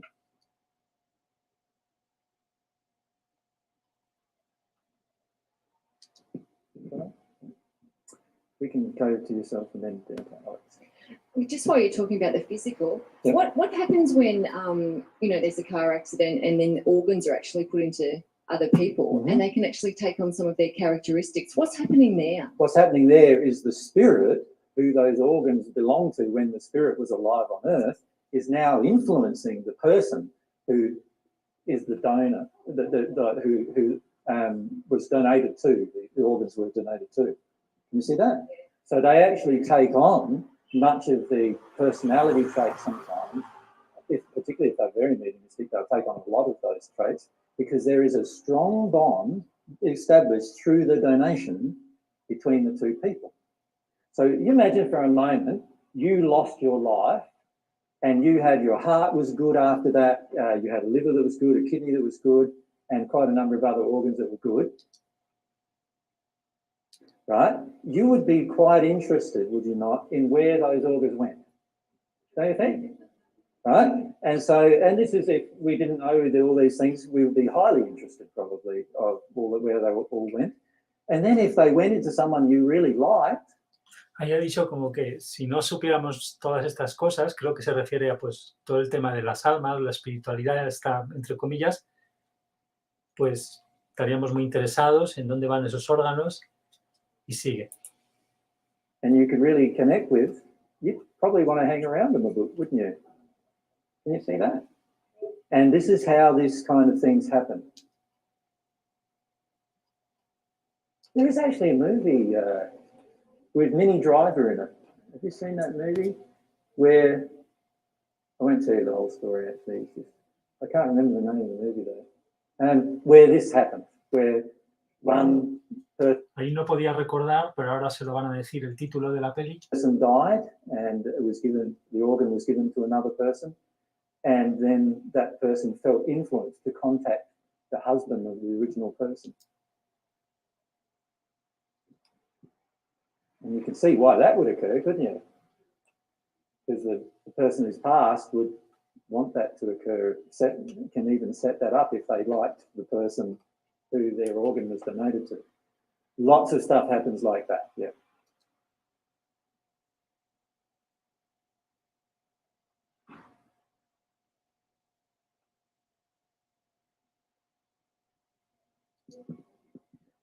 Where the Heart is that what it's called? Something like that? Oh, no. Where the Heart is another movie. Yeah, no, sorry. I remember Where the Heart is. I think it's called Return to Me. Return to Me. Yeah, Return to Me, if you want.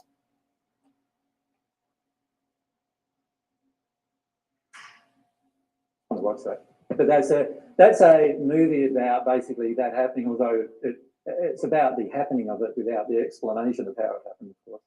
O sea, la película va sobre el suceso sin la explicación, por supuesto, aclara aquí. Yeah. We go across to Alex. Yeah, what you were saying previously about the physicality not really coming into it. Yep. I actually had an experience about 4 days ago.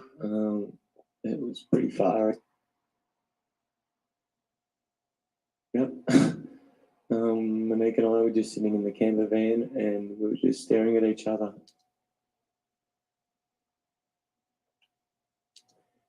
And it was the most incredible, intense feeling I've ever had in my life, and I can't compare it to anything. Yeah.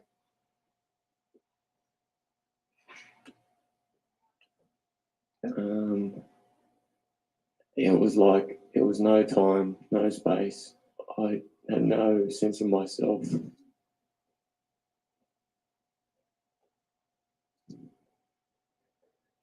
I was totally just drawn towards her, like physically actually pulled in towards her. Yeah.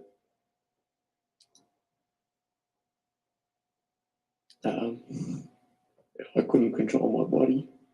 I had no control of my mind. And I don't know what's happening. And how did you feel emotionally? I got scared at first. Yep. And I pulled away. Yeah. And then I just said, just come and lie down next to me. I don't know what just happened. And then I went, no. I want to feel that again to see if it's going to happen again. Yeah. So I said, let's try see if that happens again. And she was just sitting there. And it went straight back into it. Yeah. And like I just wanted to hold her. And so we just sat there for about 10 minutes or so, and I was just hugging her, and it was like I had no sense of myself at all. Yeah.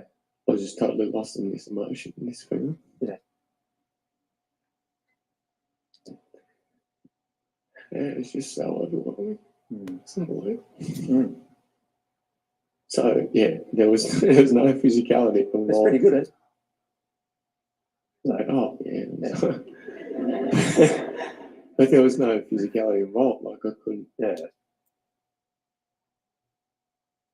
You know? Yeah, and after a while, what happens in your connection with your soulmate is and when I say the physical side, you still feel sexually and physically bound to each other, but it becomes almost unimportant. Well, we actually had sex after that, yeah. And I said to her, like, no offense, babe, like that was good. That was good, but not as good. But that was nothing compared to it.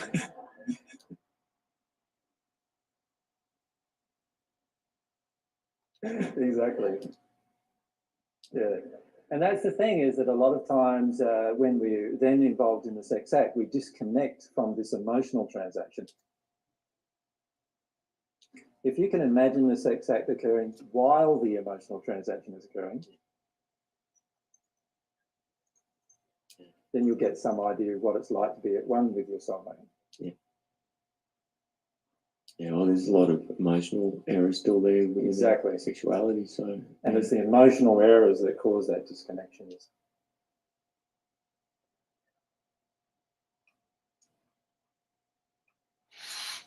Bueno, podemos descansar aquí un momento y pensamos lo que hacemos. Este es uno de los momentos así quizá más interesantes de los que hemos visto hasta el momento en los talleres, ¿no? Donde estos parecen ser almas gemelas y se abren aquí. Alex, ¿estás viva? Sí, sí, Van, estoy escuchando y estoy leyendo. Es súper bonito esto último, merece la pena. Quizá sí, yo registré. Sí.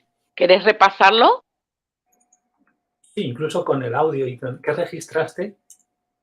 No, desde la afirmación de Jesús, cuando antes, que es lo que retoma Alex, las cosas físicas no son realmente importantes, y yo aclaré para mi anotación, para mi registro, en la relación con el alma gemela, me pareció súper trascendental respecto a todas estas cuestiones que nosotros tenemos que seguramente van a emerger más adelante, sobre lo que ya un poco Jesús dijo, yo elijo el alma gemela y todo esto. Pero, vale, vamos a recorrer, si querés, ese fragmento sí. de Alex, porque, bueno, él retoma justamente esta afirmación. Sí. Un momento que lo busco aquí en la copia que he hecho, lo he hecho una copia para tener, eso se hace muy rápido, aquí entonces. Ahí está. Sí.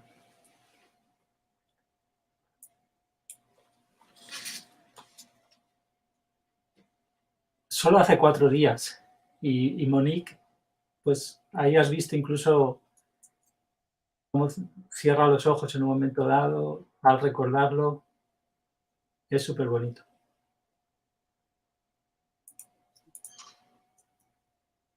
And no sense of myself. Estábamos sentados, nos mirábamos el uno al otro, la sensación más increíble de toda la vida, no puedo compararlo con nada.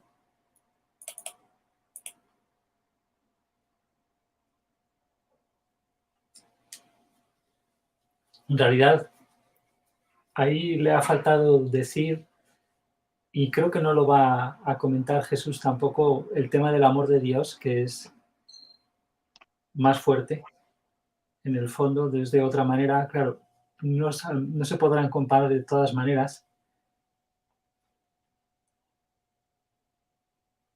Me sentí totalmente atraído, físicamente arrastrado, no podía controlar el cuerpo. Pero fíjate, no puedo controlar el cuerpo, pero no es... Solo la quería abrazar. Sí, la primera, y como no tuve contacto incluso con el material, o sea, ahora todo lo que surge, digamos, es de primera mano. En la descripción que él hace, yo sentí como algo, entre comillas, fuera de control, pero obviamente esas son mis heridas justamente con la relación, y mis relaciones siempre estuvieron bajo mi control, así que me dio esa sensación, como dice él, de al principio me asusté. Yo al principio en esa descripción no lo tomé como algo bonito, no voy a negar, digamos, lo primero que sentí era que como Pues primera respuesta Jesús iba a decir, eso no está bien, como decir, no está bien, no es armónico. Qué bien poder sentir la herida ahí que has dicho, ¿no? Claro, porque realmente yo dije, ahora Jesús le va a comentar, fíjate en lo que es, ¿no? Que me está pasando mucho últimamente esto de creerme dueña de la verdad. Entonces, claro, Jesús va a decir, no, es armónico, eso ya es como una, ¿viste? Cuando tenemos esa, entre comillas, nirvana, ese estado de que totalmente nada, la famosa seidad y no sé qué.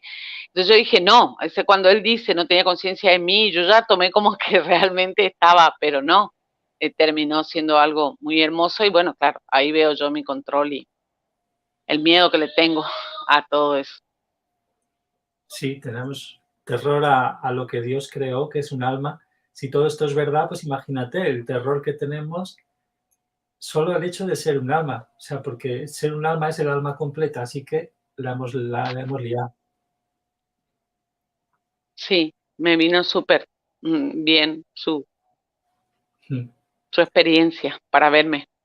Claro, es que dice eso, que incluso se asustó y ven, acuéstate a mi lado, no sé lo que acaba de pasar, y luego dije, no quiero sentirlo de nuevo, a ver si sucede, vamos a intentar que ocurra.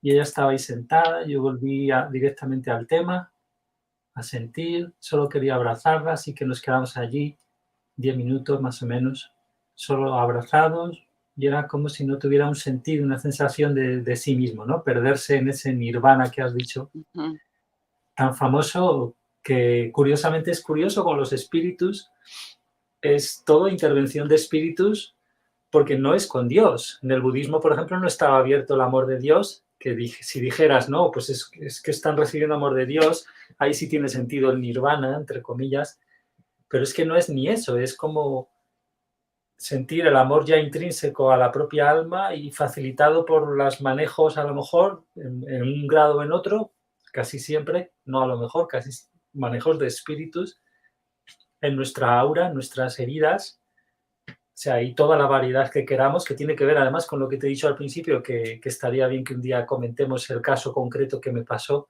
Y entonces, totalmente perdido en esa emoción, pues eso sí, el nirvana que has dicho. Claramente, yo sentí que este riesgo, entre comillas, de como si no tuviera sentido de mí mismo en absoluto, y que en el recorrido que hicimos ahora, que puso mucho énfasis Jesús en la individuación del alma, en la conciencia de que no es consciente de un sentimiento hasta que no sea consciente de sí mismo. Entonces también eso lo puse, porque claro, quienes venimos recorriendo estas experiencias nos damos cuenta que no somos el yo real, que no lo fuimos, o sea que sí, está ahí, perdimos contacto, nos desintonizamos del alma, entonces todos estos sentimientos como que operan de manera, por decir, por inercia, que ya vimos las heridas, el entorno, y claro, yo lo que entendí era de que esto era como un abandono, por decir, una cesión de la voluntad, que también la vimos muy fuerte en el caso de los espíritus. Por eso, me anticipaba a lo que iba contando Alex, como va lento el recorrido para acompañar la velocidad del relato, entonces yo ya leía y ya decía, no, pero esto no es. Y después me sorprendió la respuesta, porque claro, y entendí que sí, yo en este sentido de, como que para mí perder el sentido de sí mismo es ceder el control, pero hablo de mi vida, ni siquiera en lo espiritual, intelectualmente tengo el control, como con las matemáticas que acaban de decir, claro. Claro, sí. pero y eso mismo con Dios, es el problema que tenemos, que estamos tan heridos, es muy difícil, por eso se habla mucho, y Jesús lo ha comentado a veces, de que es como si se saltara al vacío, la sensación es como de tirarse a la hora de cultivar más el amor de Dios, o sea, el deseo de recibirlo, y cuando se reciba lo que sea, todo eso ya tiene que ver, ya se siente el tema de que es como terreno desconocido, o sea, porque es colocarte al revés de lo que hemos estado durante muchas decenas de años.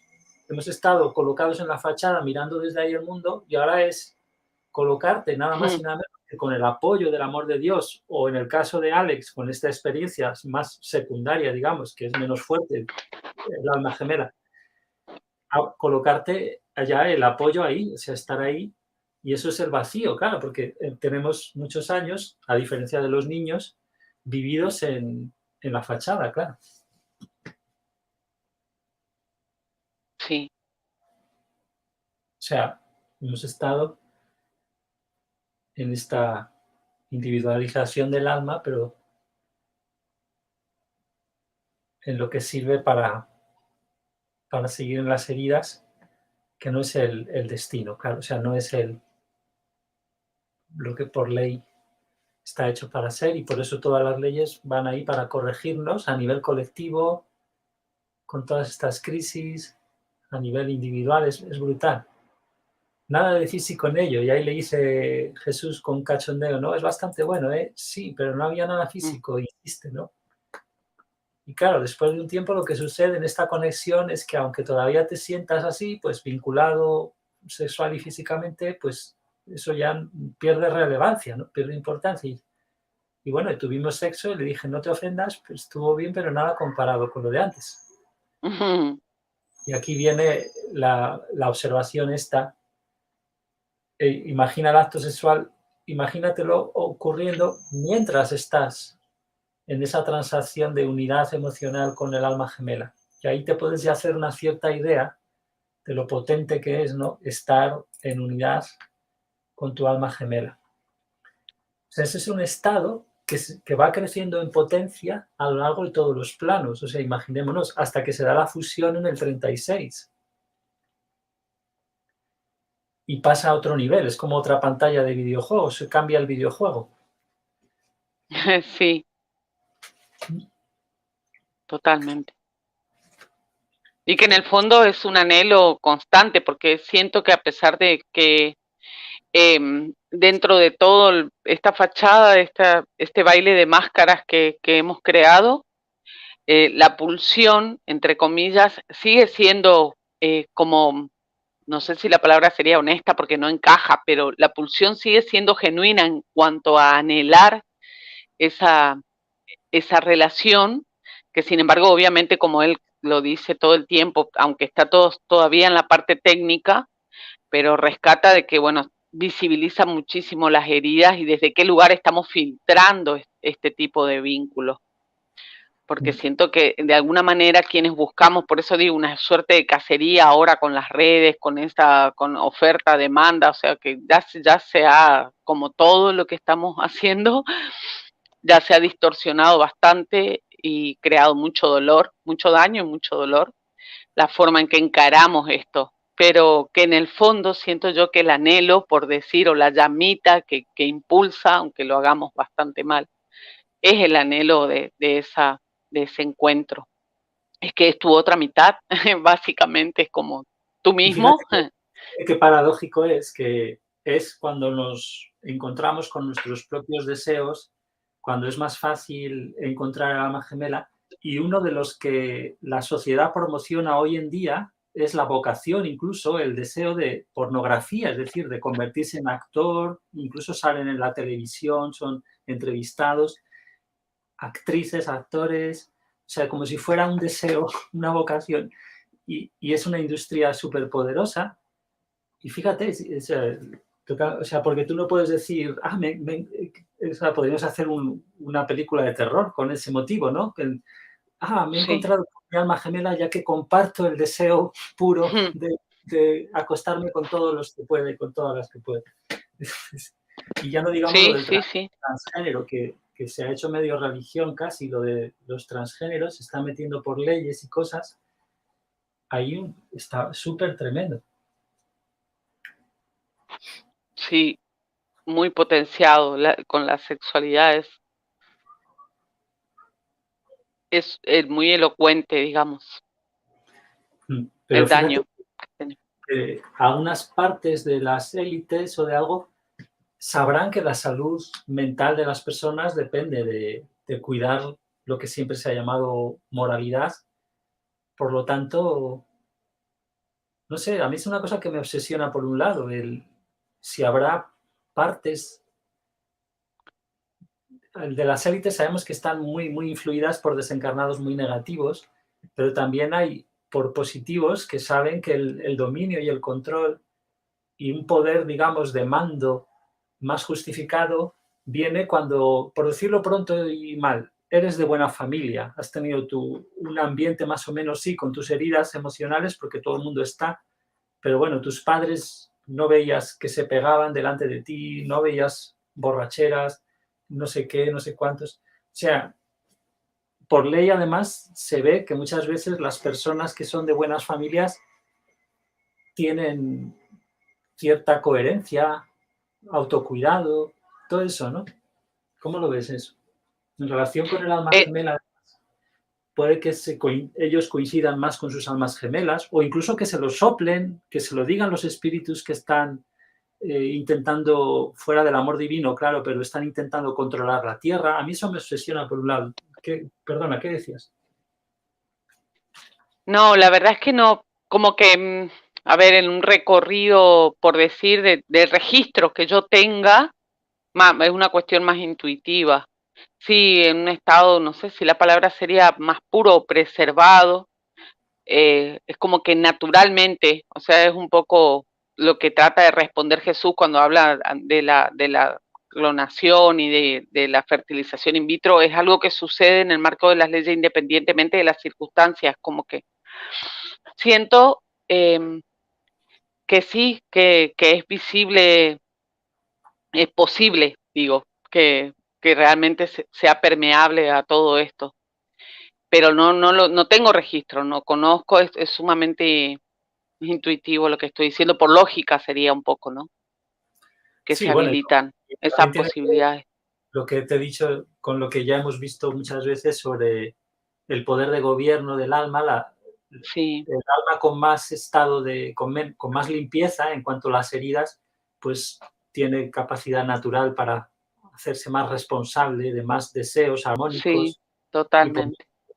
Y por lo tanto, para de forma más natural poder gobernar a otras almas. Lo contrario que vimos con lo que ocurre con los actuales gobernantes a menudo, que hacen, ¿cómo se dice? Hacen demostración, ¿no? O hacen honra, es que no me sale la palabra, exponen orgullosamente que no siguen la voz de su conciencia, que la conciencia y la verdad van después que el espíritu de partido, esas cosas que vimos hace poco. Sí, sí, totalmente.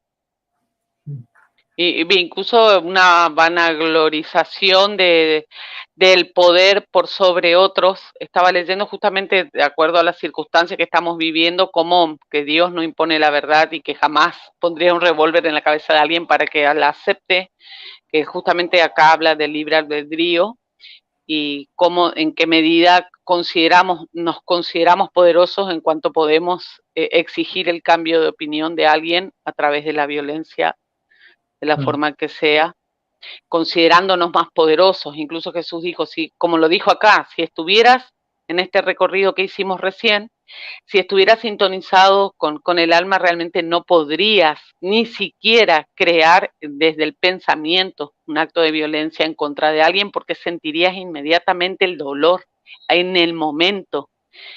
Y claro, entonces, para el nivel de agresión que estamos manifestando, revela directamente proporcional el nivel de desintonización del alma que somos capaces, y a eso le llamamos poder. Porque se dice tal es más poderoso que tal, porque tiene esto, esto y esto, pero sin embargo no va con el concepto de poder de Dios para nada, absolutamente. Ese Tenemos orgullo la confusión entre poder y fuerza todo el rato, que se podrían designar así diferente. Sí. Sí. Súper desarmónico. Y no sé, ya que has sentido eso con Alex, ¿quieres que volvamos a ver esos 2 minutos? Dale, sí, dale. Por ejemplo, y a la velocidad normal, que antes lo he ido parando un poco con las... A ver esto dónde empieza.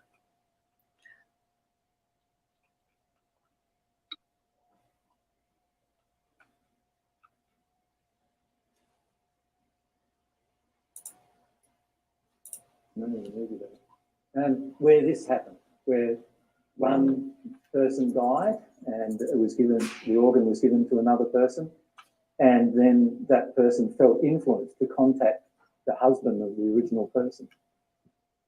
And you can see why that would occur, couldn't you? Because the person who's passed would want... Los tiempos están, por cierto, excepcionalmente, porque no suele pasar, están mal en la transcripción, mal puestos respecto al vídeo. That to occur, can even set that up if they liked the person who their organ was donated to. Lots of stuff, something like that. It's hard, isn't it? But that's it. You know, Yeah, what you were saying previously about the physicality not really coming into it. Yep. I actually had an experience about 4 days ago. It was pretty far out. Monique and I were just sitting in the camper van and we were just staring at each other. And it was the most incredible, intense feeling I've ever had in my life, and I can't compare it to anything. It was like it was no time, no space. I had no sense of myself. I was totally just drawn towards her, like physically actually pulled in towards her. I couldn't control my body. I had no control of my mind. And I don't know what's happening. And how did you feel emotionally? I got scared at first. And I pulled away. And then I just said, just come and lie down next to me. I don't know what just happened. And then I went, no. I want to feel that again to see if it's going to happen again. So I said, let's try see if that happens again. And she was just sitting there, and it went straight back into it. And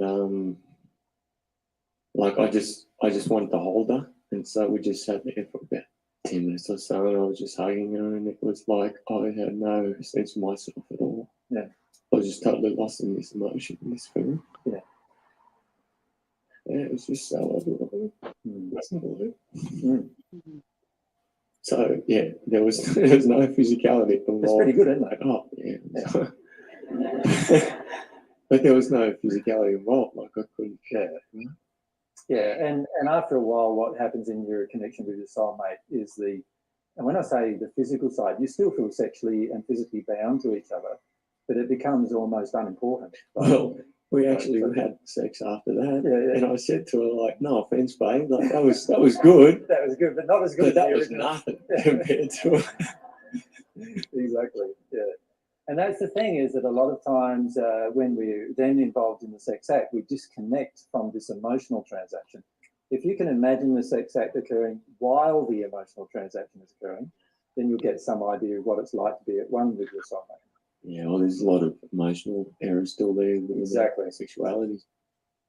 So, and it's the emotional errors that cause that disconnection, you see.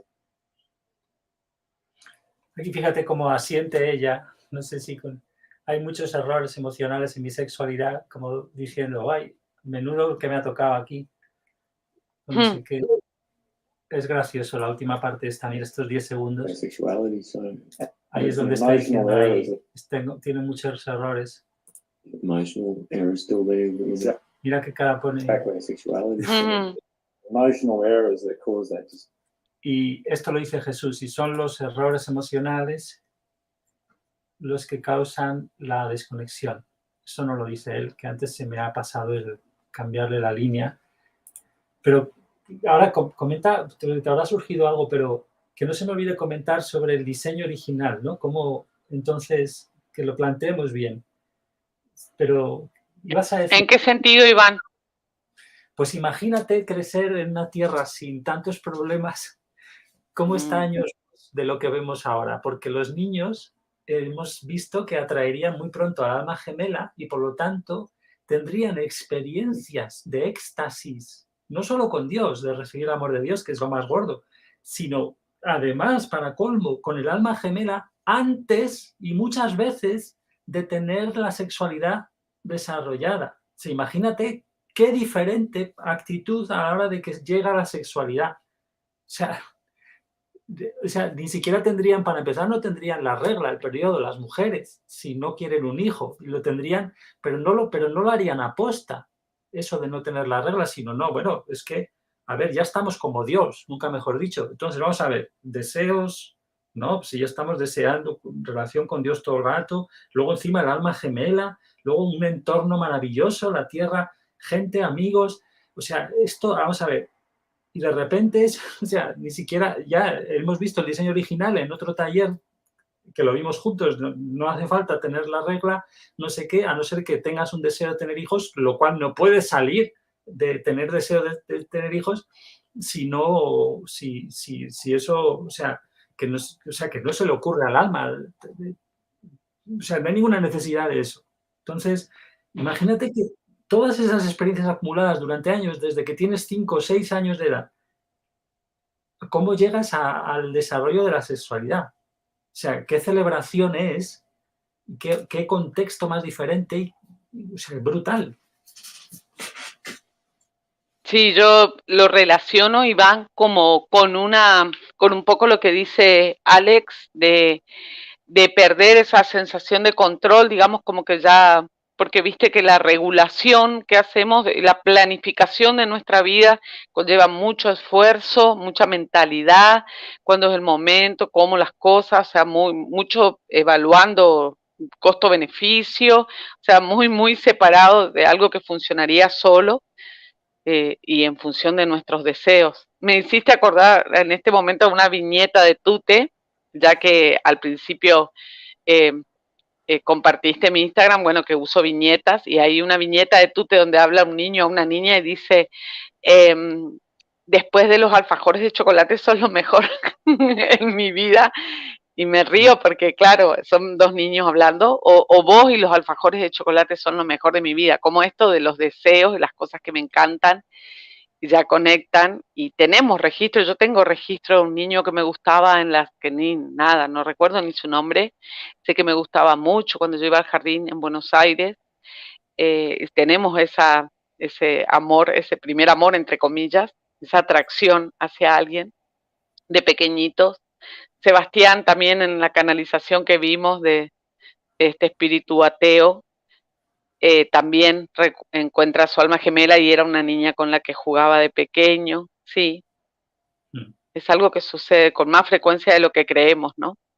Sí, pero ¿qué pasaba Como que con este de Buenos Aires? No, y yo me mudé, no tengo registro de la sensación de atracción, digamos, de que me gustara, por decirlo, muy fuerte, apenas tengo su imagen, seguramente cuando acceda a todos mis recuerdos va a aparecer de nuevo, no recuerdo su nombre, sé que me gustaba mucho él, que me gustaba ir al jardín por él y porque lo iba a ver. Oye, pero es todo lo que tengo. Claro, tu alma gemela, si tú naciste en Buenos Aires, seguramente haya nacido cerca, en Buenos Aires, y porque yo tengo la pregunta esa que aún no la he visto o no lo recuerdo resuelto, que es que supongo que como la parte masculina del alma, ya sea heterosexual o la que tiene más masculinidad o homosexual, es, en nuestro caso, pues si somos almas de atracción heterosexual, el hombre sería el que encarna primero porque es como el más echado para adelante, ¿no? O sea, con buena lógica sería, sale la parte masculina y luego, pues, un año después, 2, o lo que sea, la femenina. Entonces, por eso te decía que yo diría, o sea, que lo lógico sería que si es un hombre en tu caso, esté además en Buenos Aires, si es que mi hipótesis esa es cierta, ¿no? Que normalmente siempre van primero las masculinas y luego siguen. Y en algún momento él lo dice, porque yo quería esa información, como que no habló de los años cuando le pregunta a Jen, pero no mencionó ni el género ni... Ya te digo, aún no me queda claro con lo que he visto, pero ya según lo completemos, porque son 2 días. Sí, Bien, entonces son 4 vídeos y a ver si eso, pero creo, por lo que ahora mismo tengo en la memoria, no. Fíjate que es... Bien.